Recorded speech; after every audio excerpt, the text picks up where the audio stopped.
पग पर है संग तुम्हारे अन्नदाता। लहू किसानों का बन के पसीना सींचता है धरती का सीना। मेहनत का तेरी हक दिलवाने, नई तकनीक नई खोज बताने। पशुधन को गुणवान बनाना, पौध सुरक्षा को सिखलाना, खेती के सब गुर समझाने, भारत का सरताज बनाने। आठों पहर है संग तुम्हारे अन्नदाता अन्नदाता। नमस्कार, मैं रीनू यादव आप सभी दर्शकों का अन्नदाता कार्यक्रम में स्वागत करती हूं। किसान मौसम की परवाह किए बिना सभी के लिए अनाज उगाते हैं, जो कि हमारी सबसे बड़ी जरूरत है। यही किसान हमारे देश की अर्थव्यवस्था का निर्माण भी करते हैं, और अगर वही गरीब होंगे तो देश की प्रगति नहीं हो सकती। ऐसे ही किसानों की प्रगति के लिए हम खेतीबाड़ी से जुड़ी बहुत सी नई लाभकारी जानकारियां हर रोज सुबह लेकर आते हैं। तो चलिए कार्यक्रम शुरू करने से पहले देखते हैं क्या है आज के अन्नदाता में। किसान कैसे करें अपने स्तर पर ग्वार की अच्छी क्वालिटी का बीज उत्पादन। ट्रैक्टर की मरम्मत और देखरेख पर जानकारी।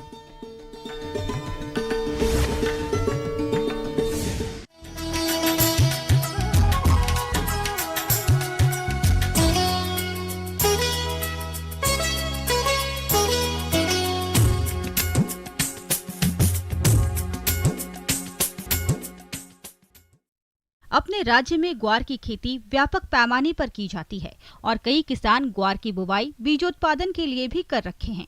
उनको बीज की गुणवत्ता बनाए रखने के कुछ विशेष बातों को ध्यान में रखना जरूरी होता है। तो किसान भाइयों, आप बीजोत्पादन के लिए किन किन सावधानियों को अमल में लाएं, इस बारे में जानकारी दे रहे हैं कृषि विज्ञान केंद्र टांकड़ा के सस्य वैज्ञानिक डॉक्टर BL यादव।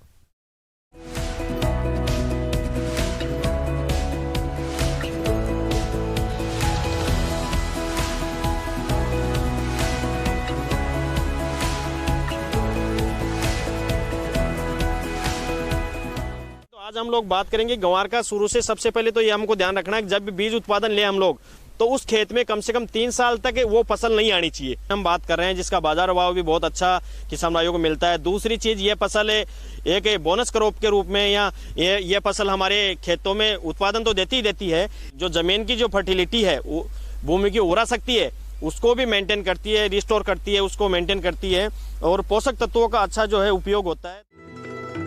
अधिक पैदावार के लिए अच्छी गुणवत्ता का बीज होना आवश्यक है। सामान्यतः घर के अनाज से निकाले गए बीज की तुलना में प्रमाणित बीज बोने से 15 से 20% अधिक पैदावार प्राप्त होती है।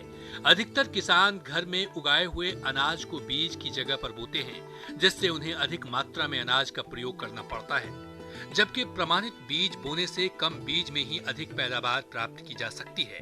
अच्छे बीजोत्पादन के लिए कुछ मुख्य बातों को ध्यान में रखना आवश्यक है, जो इस प्रकार से है। हम सबसे पहले आज ग्वार की बात करें, क्योंकि किसान भाइयों को सबसे पहले जो उत्पादन बढ़ाने के लिए बीज, उन्नत किस्म का बीज मिलता है, वही बहुत महत्वपूर्ण होता है। तो ग्वार की फसल के लिए सबसे महत्वपूर्ण चीज होती है कि सबसे पहले तो जब हम बीज चयन करते हैं बीज का किस्म का, कि हमारे किसान भाइयों को कि इस एरिया में कौन से बीज की आवश्यकता है। ग्वार की जो किस्में हैं, RGC 1033 और RGC 1038, दोनों किस्मों का बीज उत्पादन हम लोग किसानों के लिए यहाँ कर रहे हैं। तो दोनों की हम चर्चा करते हैं कि दोनों ही फैलने वाली किस्में हैं। उसकी किसान भाइयों को काफ़ी अच्छी जो है डिमांड रहती है उनको लगाने की, और इससे किसान भाइयों को बहुत अच्छा उत्पादन मिलता है। यदि बारिश कम होती है तो निश्चित रूप से उत्पादन में कोई कमी नहीं आती है। शुरू से सबसे पहले तो ये हमको ध्यान रखना है कि जब भी बीज उत्पादन ले हम लोग, तो उस खेत में कम से कम 3 साल तक वो फसल नहीं आनी चाहिए। दूसरी चीज, उस खेत में हम गर्मियों की गहरी जुताई करके रखें, जिससे जो भी हानिकारक बीमारियां हैं, कीड़े हैं, उनके पैथोजन या जो बहुवर्षीय खरपतवारों की समस्या है, उसको हम कम कर पाएंगे। और दूसरी चीज, ग्वार में जैसे हम बुआई करते हैं तो मुख्य रूप से बीजोपचार करते हैं हम, और उसकी पोषक तत्वों की उपलब्धता को बढ़ाने के लिए जैसे राइजोबियम कल्चर है उसके द्वारा, और हमारा जो पास PHP कल्चर है, उसको जो पोषक तत्वों की हम 15 से 20% जो पोषक तत्वों की जो लागत को हम कम कर सकते हैं, और उसकी जो उपयोग क्षमता है, दक्षता है, उसको हम बढ़ा सकते हैं। तो सबसे पहले जब ग्वार की हम बुआई करते हैं इस प्रकार से बीजोपचार करके, तो जो भी कोई बीमारी या कीड़ा आता है उससे हम बच सकते हैं। किस्मों का चयन क्षेत्र एवं उपलब्ध संसाधनों के आधार पर करना चाहिए। किसान भाई, ग्वार के बीज उत्पादन के लिए फसल के पृथक्करण दूरी को ध्यान में रखते हुए बुआई करनी चाहिए। इसके साथ कृषकों को अपनी फसल का समय समय पर निरीक्षण करना अत्यंत आवश्यक होता है। निरीक्षण के मुख्य 3 अवस्थाएं हैं: वनस्पति, पुष्पावस्था, फसल पकने की स्टेज पर निगम एवं बीज प्रमाणीकरण संस्था के तकनीकी अधिकारियों द्वारा फसल का परीक्षण किया जाता है। इस दौरान फसल में पाई गई कमियों, आइसोलेशन दूरी, खरपतवार और अन्य किस्मों के पौधों को निकालने के निर्देश दिए जाते हैं। बीज उत्पादन में रैंकिंग एक महत्वपूर्ण प्रक्रिया है, जिसमें फसलों की कई अवस्थाओं में की जाती है। फल आने से पहले, फूल के समय, फसल पकने के समय, लेकिन कटाई से पहले बालियों का रंग देखकर करते हैं। और दूसरी चीज, जब फसल हमारी हो जाती है तो सबसे पहले हमारे को ध्यान रखना है कि हमारे खेत में खरपतवार नहीं होने चाहिए, या दूसरी फसलों के पौधे नहीं उगने चाहिए, या कोई दूसरी सेम फसल जैसे गंवार है तो उसका दूसरा पौधा नहीं होना चाहिए। तो उसके लिए हम सबसे पहले तो खरपतवार का प्रबंधन करेंगे। वो हम निराई गुड़ाई, जब गंवार की फसल 20-25 दिन की हो जाती है तो निराई गुड़ाई करके खरपतवार निकाल सकते हैं, या उसके बाद में जो हमारी खरपतवारनाशी है उन दवा का उपयोग करते हुए हम लोग खरपतवार से खेत को फ्री रख सकते हैं, जिससे हमारे उत्पादन पे कोई प्रभाव नहीं पड़े और बीज हमारे को शुद्ध मिले। दूसरा, कोई भी ऑफ टाइप के जो पौधे हैं उसको हम उस खेत से निकालते हैं रहते हैं जब तक हमारा फसल में यदि कोई पौधा दिखता है ऑफ टाइप का कि इसमें कोई मिक्स बीज है, तो उसको हम लास्ट तक, जब तक उसका हार्वेस्टिंग होता है तब तक उसका पूरा ध्यान रखते हैं, प्रॉपर समय पे उसका निगरानी करते रहते हैं कि एक भी पौधा नहीं है, क्योंकि बीज में बिल्कुल भी मिलावट नहीं होनी चाहिए। तो ये पूरा हमारे को ध्यान रखा जाता है। बीजों उत्पादन के लिए फसल कटाई के समय विशेष रूप से ध्यान रखें कि किसी भी अन्य प्रकार की प्रजाति के बीज अथवा फसल न मिलने पाए। जिस खेत की फसल से बीज उत्पादन किया जाना है, उस फसल को पूर्ण रूप से पक जाने के बाद सही अवस्था में ही काटा जाना चाहिए। फसल कटाई के बाद मड़ाई के लिए पहले प्रयोग में लिए जाने से पूर्व थ्रेशर को अच्छी तरह से साफ करके मड़ाई करें। मड़ाई के बाद बीजों की छनाई की जाती है। इसके बाद बीजों की ग्रेडिंग करते हैं और बीजों की श्रेणीकरण के बाद बीज प्रमाणीकरण संस्थान द्वारा बीज को टेस्ट किया जाता है। टेस्ट में सही पाए जाने के बाद बीज को उपचारित करके बीजों के प्रयोग के अनुसार टैग लगाकर पैकिंग किया जाता है। इस प्रकार से बीज उत्पादन करके किसान अधिक आमदनी ले सकते हैं। उसके बाद में इस प्रकार से जो बीज तैयार होता है वो किसान भाई अपने खेतों पे उपयोग में ले सकते हैं, जिससे उनके उत्पादन में निश्चित रूप से बढ़ोतरी होगी। बार बार बीज खरीदने की जो समस्या होती है कि ज्यादा लागत में बीज मिलता है, वो नहीं लेना पड़ेगा। तो निश्चित रूप से उनकी लागत है, जो बुआई के समय लागत आती है, उस लागत को कम किया जा सकता है और उत्पादन में बढ़ोतरी होगी। तो उससे निश्चित रूप से किसान भाइयों की आय में इजाफा होगा और उनका जो है आर्थिक स्तर जो है अच्छा होगा। किसान भाइयों, अभी तक आपने खेती से जुड़ी कुछ उपयोगी जानकारियां देखी हैं। अब लेते हैं एक छोटा सा ब्रेक, जल्द ही लौटेंगे। कार्यक्रम में आगे भी खेती बाड़ी से जुड़ी बहुत सी महत्वपूर्ण जानकारियां, तो बने रहिए हमारे साथ।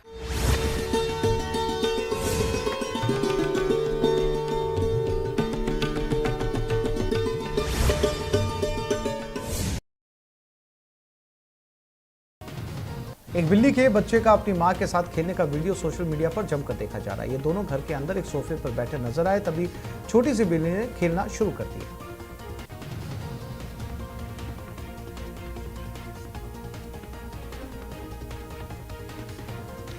सोशल मीडिया पर एक कुत्ते का पियानो बजाने का वीडियो भी तेजी से वायरल हो रहा है। वीडियो में कुत्ता न सिर्फ पियानो बजाता दिखाई दिया, बल्कि धुन बजाने के साथ साथ अपने अंदाज में गाना भी गाने लगा। एक शतुरमुर्ग का बच्चे के साथ मस्ती करने का वीडियो इंटरनेट पर देखा जा रहा है। ये शतुरमुर्ग बच्चे की नकल उतारता हुआ नजर आया। एक कुत्ते की बेवकूफी का वीडियो सोशल मीडिया पर खूब देखा जा रहा है। वीडियो में कुत्ता टीवी देखता हुआ नजर आया, लेकिन टीवी पर बिल्ली को देखते वो उस पर हमला करने के लिए कूद पड़ा। हालांकि स्क्रीन के पास पहुंचकर जब उसे पकड़ नहीं पाया तो भौंकना शुरू कर दिया।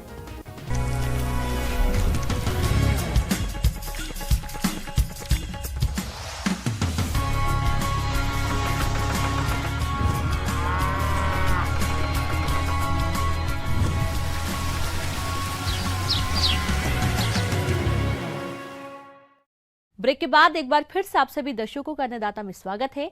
अब रुक करते हैं अगली कड़ी की ओर।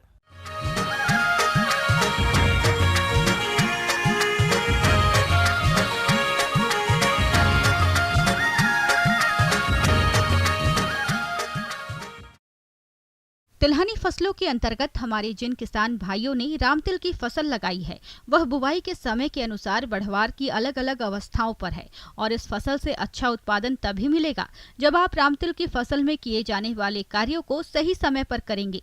इसकी समस्त जानकारी दे रहे हैं विषय विशेषज्ञ अनुराग पटेल।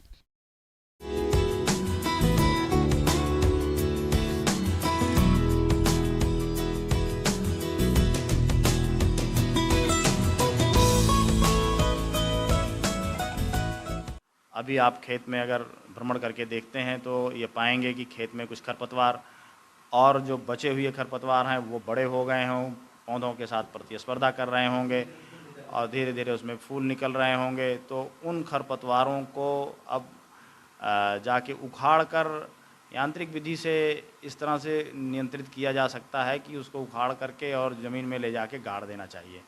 दूसरी बात आती है जल प्रबंधन की। हालांकि रामतिल की खेती जो है ढालदार ज़मीनों पर किसान भाई सामान्यतः करते हैं, फिर भी बरसात ज़्यादा हो गया तो जल निकास की स्थिति निर्मित होगी और उस जल को निकालने के लिए जो जल की नालियां हैं, निकास की नालियां हैं, उन नालियों को दुरुस्त करना होगा। इसके अलावा हो सकता है कि ड्राई स्पेल आ जाए, हो सकता है सूखे की स्थिति निर्मित हो जाए। अगर नमी खेत में कम है तो उसकी नमी को प्रॉपर बनाए रखने के लिए एक समुचित नमी जितना होना चाहिए उतनी नमी बनाए रखने की एक हल्की सिंचाई की ज़रूरत, 1 या 2 सिंचाई की ज़रूरत पड़ती है और उस दौरान आप अगर हल्की सिंचाई कर देंगे तो आपकी फसल अच्छी हो जाएगी, भरपूर पैदावार उससे हो जाएगी। फसल सुरक्षा एक ऐसा चीज़ है, आपने सब कुछ कर दिया और फसल सुरक्षा पर ध्यान नहीं दिया तो रोग और कीट जो है हमारी फसल को इतना नुकसान पहुंचा देंगे, कभी कभी जो है हमें जो है 100% का नुकसान हो जाता है। किसान भाइयों, रामतिल की फसल में इल्ली बहुत अधिक नुकसान पहुंचाती है। यह इल्ली हरे रंग की होती है जिस पर जामुनी रंग की धारियां रहती हैं। पत्तियां खाकर पौधे को प्रारंभिक अवस्था में ही पत्ती रहित कर देती हैं, जिसके कारण फसल में फूल और फलियां नहीं बनती हैं, जिससे फसल उत्पादन में भारी गिरावट आती है। इस तरह से इनके बचाव के लिए हमें फेरोमोन ट्रैप लगा दें। फेरोमोन ट्रैप्स बहुत सस्ते आते हैं और ये कीट विशेष के लिए अलग अलग प्रकार के फेरोमोन ट्रैप आते हैं। इन फेरोमोन ट्रैप्स से हम कीट की मॉनिटरिंग भी कर सकते हैं और कीट को ट्रैप करके उनके मेल को ख़त्म कर सकते हैं। इससे जो नर कीट होते हैं वो मर जाते हैं। दूसरा है प्रकाश प्रपंच हम लगा दें। प्रकाश प्रपंच जो है बल्ब होता है और बल्ब खेत में टांग देते हैं और वे कीट आते हैं और वहाँ अट्रैक्ट होकर उसके बाद पानी में गिर जाते हैं और वो मर जाते हैं। दूसरा है टी आकार की खूंटी अगर आप लगा देते हैं तो मच्छियाँ आएंगी और जो कीट वहाँ आसपास रहते हैं उनको चुन चुन के खा जाएंगे। फिर भी यदि कीट ऐसा दिख रहा है कि नुकसान ज़्यादा दिख रहा है, भारी संख्या में है, नियंत्रित नहीं हो रहा है, तो हमको रासायनिक दवाओं की तरफ बढ़ना चाहिए।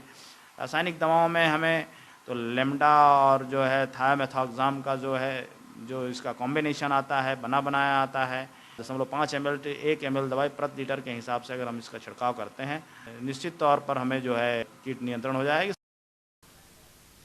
किसान भाइयों, रामतिल की फसल में रस चूसक कीट के शिशु और प्रौढ़ पत्तियों तथा तने पर चिपके रहते हैं। पौधे से रस चूसते हैं जिससे उपज में कमी आती है। इन रस चूसक कीटों के नियंत्रण के लिए सावधानी रखकर कीटनाशक दवा का चयन करना चाहिए, क्योंकि इसका आक्रमण पौधे पर फूल आने पर होता है। चूंकि फूल आते समय रामतिल में परागीकरण होता है, अतः ऐसी दवा का प्रयोग नहीं करना चाहिए जिससे मधुमक्खियों को नुकसान हो।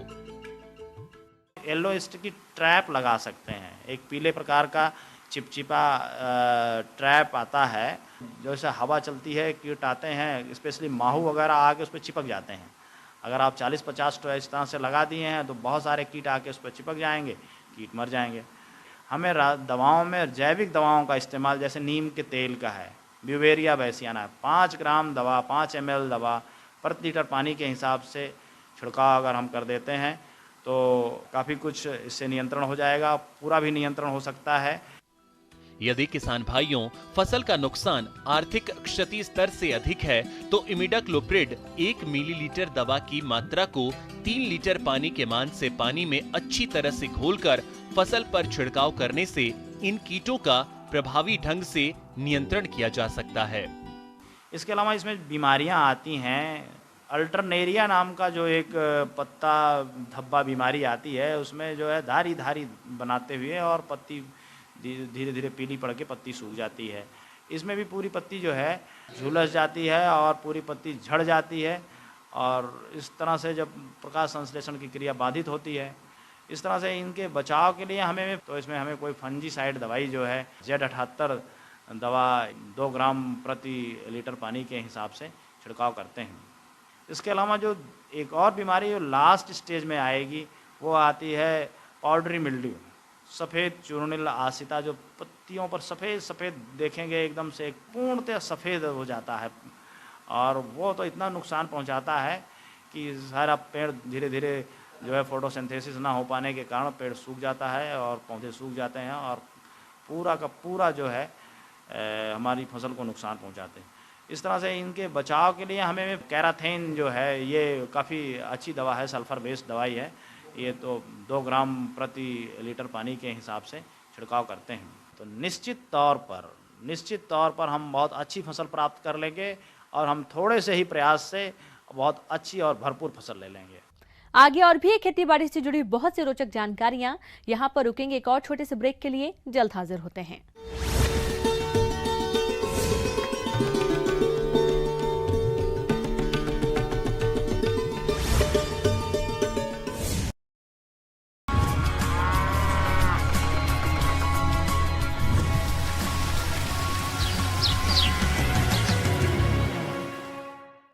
ब्रेक के बाद एक बार फिर से आप सभी दर्शकों का अन्नदाता कार्यक्रम में स्वागत है। बढ़ते हैं अगली प्रस्तुति की ओर।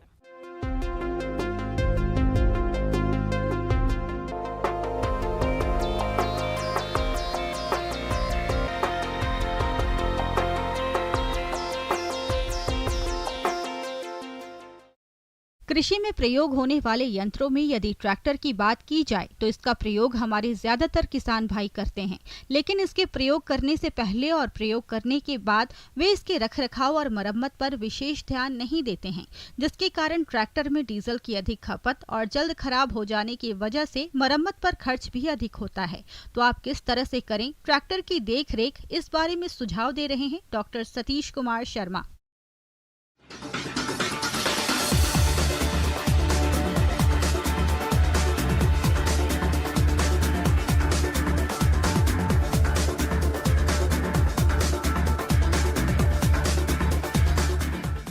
जैसा कि आज का विषय है ट्रैक्टर का सुरक्षित प्रचालन और देखभाल कैसे करें। ट्रैक्टर एक प्राइम मूवर है जिसके द्वारा कम गति और अधिक खिंचाव वाला, अधिक लोड वाला कार्य लिया जाता है। सबसे पहले इसके टायर के बारे में बताऊंगा।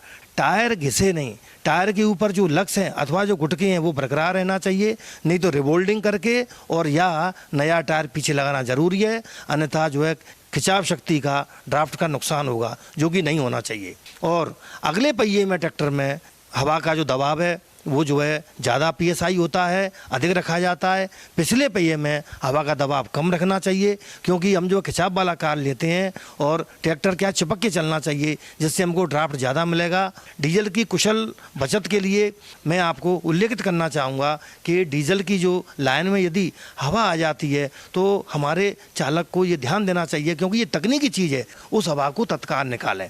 उसके बाद जो है प्राइमरी फ्यूल फिल्टर और secondary fuel filter, fuel filter के जो एलिमेंट्स हैं उन एलिमेंट को समय समय पर 150 घंटे की ट्रैक्टर का जब प्रचालन हो जाए तो 150 घंटे के बाद बदलना बहुत ज़रूरी होता है, क्योंकि ये डीजल के छन्ने हैं, डीजल की उचित देखभाल करते हैं। इसके अलावा आप जो डीजल उपयोग करते हैं वो अच्छी क्वालिटी का होना चाहिए और उसमें कभी भी कोई दूसरा पदार्थ जैसे केरोसिन इत्यादि का प्रयोग ना करें, क्योंकि इनके प्रयोग से पानी के निकास पर विपरीत अंतर पड़ता है और पंप की कार्य करने की अवधि कम हो जाती है। इसलिए आप मिलावट कदापि न करें और पंप में डीजल हमेशा छान कर डालें। और इसके बाद लुब्रिकेशन प्रणाली में अपन डिप स्टिक से हमारा चालक जांच लेता है कितना जो है ऑयल संप में ऑयल भरा हुआ है। लगभग 20 से 25 लीटर ऑयल भरा जाता है। ऑयल संप जो है इंजन के नीचे रहता है, सबसे नीचे। डिप स्टिक खोलकर और डिप स्टिक में ऑयल का लेवल नाप लेते हैं और ऐसे ही 40 क्वालिटी का 40 नंबर ग्रेड का ऑयल क्या नाम है जो है भरना चाहिए। और ये जो है अतिरिक्त हीट को निकालता है, लुब्रिकेशन करता है, घर्षण को कम करता है, इससे पुर्जे कम घिसते हैं। इंजन के जो पार्ट्स हैं उनकी आयु बढ़ जाती है और ट्रैक्टर कम बोर मांगता है। अगर जो है स्नेहन प्रणाली उचित रूप से कार्य नहीं करेगी, हमारा इंजन जल्दी ही नीला या सफ़ेद धुआं देगा। अगर जो है ट्रैक्टर का इंजन नीला अथवा सफ़ेद धुआं देता है, नीला धुआं दे रहा है तो इसका तात्पर्य है कि कंबशन चैम्बर में डीजल जा रहा है। अगर सफ़ेद धुआं दे रहा है तो कहीं ना कहीं पानी उसमें से वाटर की मात्रा है, उसको सही रूप से चेक करें, पिस्टन की सफाई कराएं और पिस्टन पिन, ऑयल पिन इनको बदलें। इसके अलावा हमारे किसान भाई ट्रैक्टर या इससे जुड़े सभी यंत्रों की अच्छी तरह से साफ सफाई कर लें और पहियों के नट बोल्टों को आप अच्छी तरह से कस लें तथा कैंक केश में तेल के तल की जांच कर लें। इसके अलावा आप प्रत्येक दिन रेडिएटर में पानी के तल की भी जांच करें और प्रतिदिन कार्य के पश्चात ईंधन की टंकी में ईंधन ऊपर तक भर दें।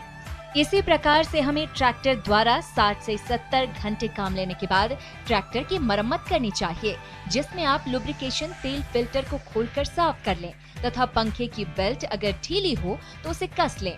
साथ ही साथ ठंडा होने वाले इंजन की पंखुड़ियों को हवा द्वारा साफ कर लें। ग्रीस होने वाले भागों में ग्रीस लगा दें। ये बहुत ही आवश्यक है। और जब भी आपके ट्रैक्टर में किसी भी तरह की समस्या आती है तो उसे आप मैकेनिक से ही दिखाएं। इलेक्ट्रिकल सिस्टम के जांच के क्रम में हमेशा बैटरी को समतल रखें और गर्म पानी की सहायता से बैटरी टर्मिनल पर जमे पाउडर को साफ करें। विद्युतीय प्रणाली की देखभाल समय समय पर बहुत ज़रूरी है, क्योंकि बैटरी का जो सिस्टम जो रहता है, बैटरी में केमिकल के रूप में नमक वाला तेजाब भरा जाता है। इसका जो आपेक्षिक घनत्व है 1.28 होना चाहिए, जिसको हम निकलसन हाइड्रोमीटर द्वारा मापते हैं। अगर ये देख रेख हमारा किसान भाई उचित रूप से जो करता है तो निश्चित रूप से ट्रैक्टर की आयु बढ़ जाती है और उसे खेती में ये बहुत लाभ पहुँचाता है।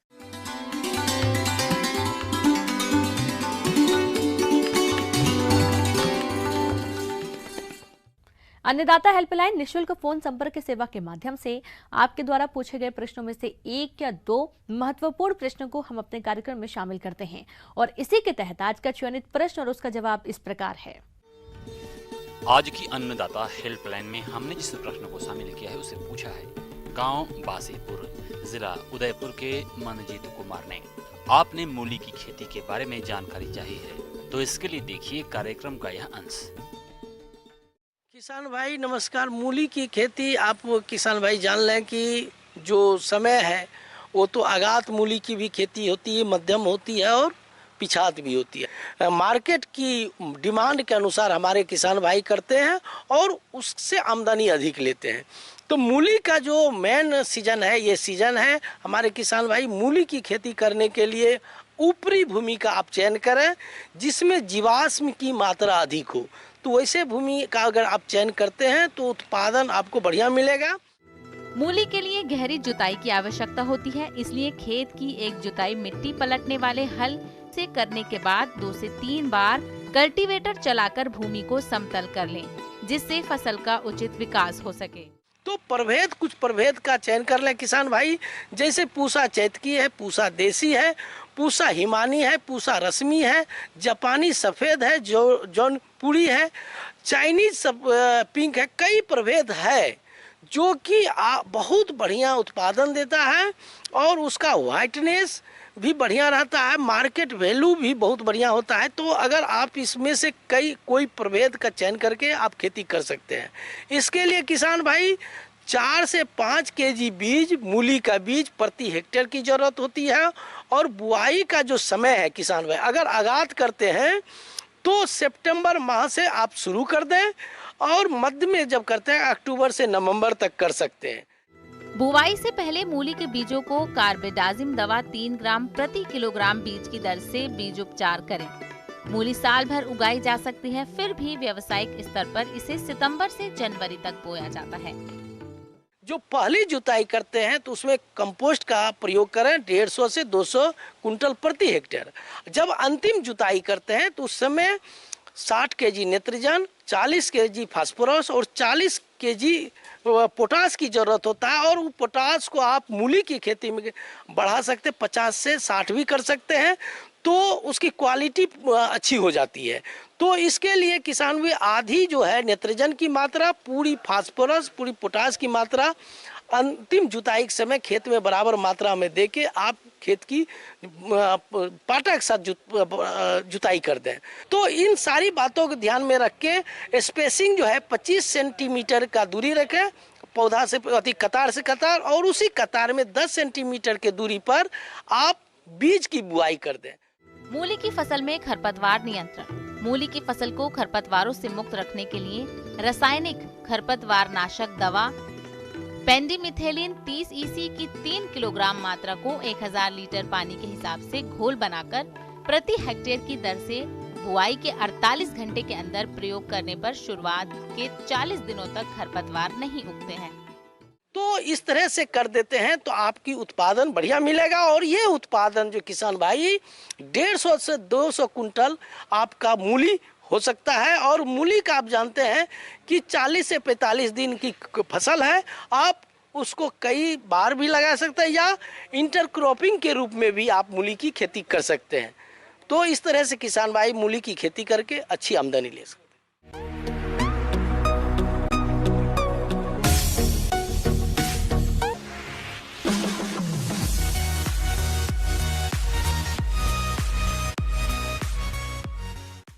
आइए अब एक नजर डालते हैं राज्य की कुछ चुने हुए मंडियों के प्रमुख फसलों के बाजार भाव पर।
किसान भाइयों, अन्नदाता आपकी सेवा के लिए संकल्परत है।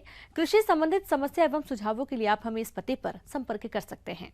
प्रोड्यूसर अन्नदाता news 18 Rajasthan, Ramoji film city Hyderabad 501512। साथ ही आप हमें ईमेल भी कर सकते हैं। हमारा ईमेल है p18annadataraajasthan@nw18.com। और इसके अतिरिक्त आप हमें निःशुल्क हेल्पलाइन नंबर पर सोमवार से शनिवार सुबह 10 से शाम 4 बजे के बीच संपर्क कर सकते हैं। किसान भाइयों, अब समय हो रहा है आपसे विदा लेने का, तो हमारी अन्नदाता टीम को दीजिए इजाजत। कल फिर आपसे मुलाकात होगी कृषि संबंधित कुछ और महत्वपूर्ण जानकारियों के साथ। नमस्कार।